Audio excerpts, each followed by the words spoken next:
I had somebody this weekend comment in an old video of mine on semantics, where I was basically arguing why it is worthwhile to argue semantics. People are saying, oh, it's just semantics. And I'm like, semantics, that's the hard work of philosophy. I've said it many times.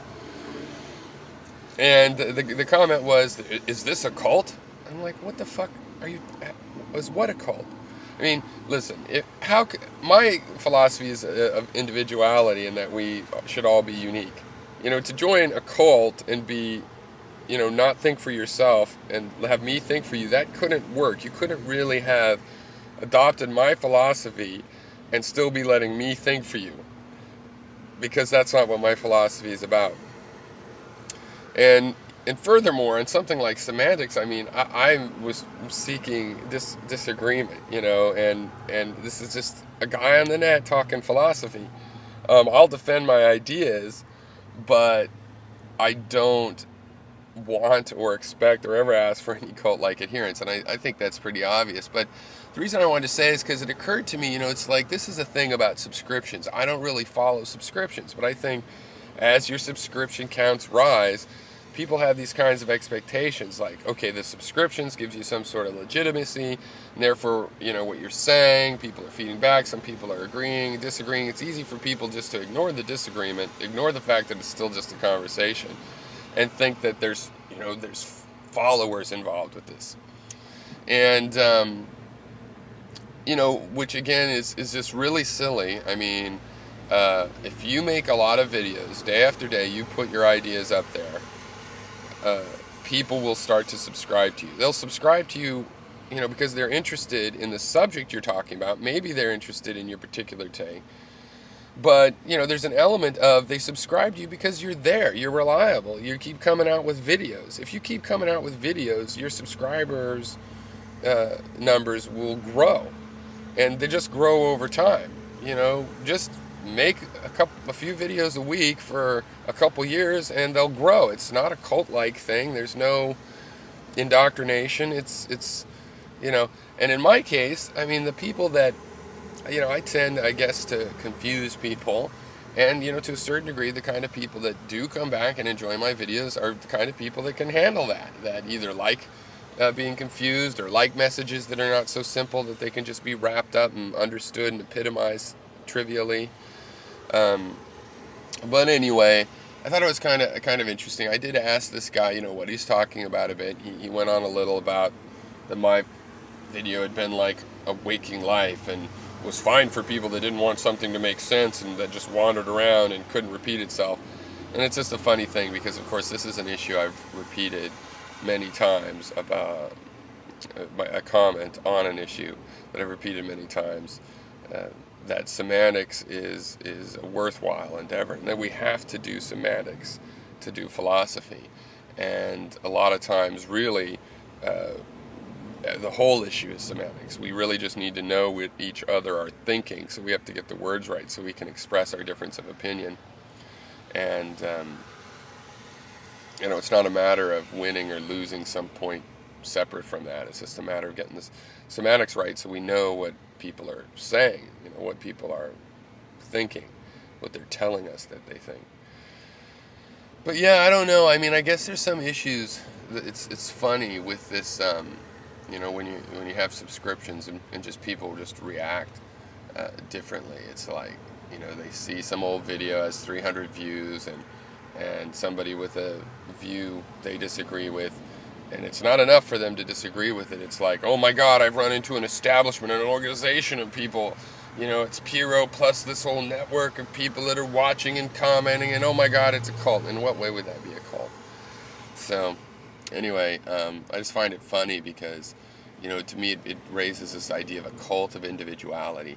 And I think it is possible to have, I know that there's cults of individuality. People that are not really individualists, that still, they're fans of individualism.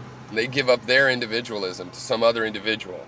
They like that he's an individual, but they're not. They're followers. So maybe they pretend and play. Maybe they wear a leather jacket. They do whatever they think is a signal, of individuality, as opposed to just finding their own signals. And, I'd like to think that my philosophy is resilient to that. that there's no way to just jump on board my philosophy as a dogmatist and mimic it and have it be convincing. I'd like to think that, to apply my ideas, you really have to think for yourself. That my ideas self-destruct if you just try to run them through without thinking. If you just want to figure out what Pyrrho would think, and so you run through my ideas and find out what Pyrrho would think, you wouldn't. You wouldn't find what Pyrrho would think. Because my ideas are tools. It's like saying, if you use my hammer and my screwdriver, that you're going to build the kind of thing I would build. No.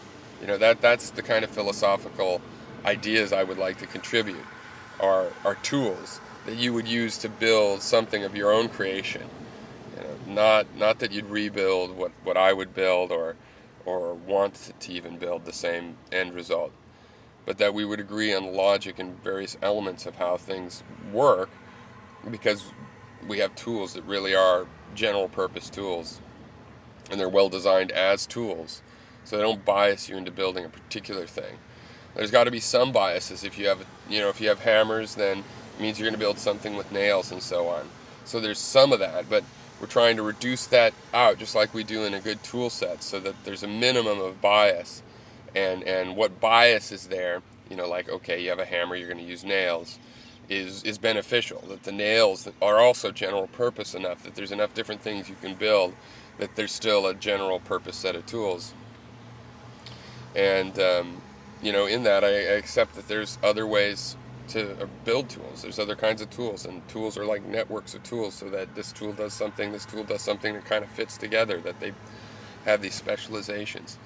And that's how I'd like my philosophy to be taken, as a tool set that's interesting, that you can either use the tools, or you can, if you're a tool designer yourself, you can see elements of my tool that you like and elements you don't like, and make a tool of your own that take advantage of the strengths. And that's what I want to see. I mean, if I wanted any kind of agreement, it would be on that level of certain ways we do analysis, certain approaches to epistemology and certain approaches to these problems that we have to solve, where ways of solving them are not paths to a particular conclusion, but they're ways of working with the tools. There's ways of measuring, the strength of the idea, and that would be my goal. A cult, I don't think, is possible with my ideas, and I know I could probably be proven wrong, but I just hope that would be an extreme example. It would have to be some weird, far-fetched example. Mostly, I don't think it's possible to. I don't think it's possible to take my principles and become some sort of acolyte to my ideas. It's just not how it works. If you were to take my ideas, then you'd have to get on your own path with your own unique discoveries to make. You wouldn't be remaking my discoveries. There's people that could probably benefit from some of the ways I analyze language, I think. That doesn't mean that they haven't already figured out things I haven't figured out. They could have natural abilities or intuitions and have figured out things, and they could have had a good logic to figure out something that I haven't figured out yet. I've been focusing on epistemology. Someone could ignore that problem and find some actual knowledge that I would still reanalyze with my epistemology. But we're all on these separate paths, so it's not really like there's just one path and we're ahead or behind of each other. We're ahead on one aspect and behind on another aspect. And I would just like to contribute my ideas to this process of perpetual progress that we all, personally make, and that we make as a culture. And yeah, I would like to design a bunch of pitfalls and traps for those that would turn such things into cults. Cheers.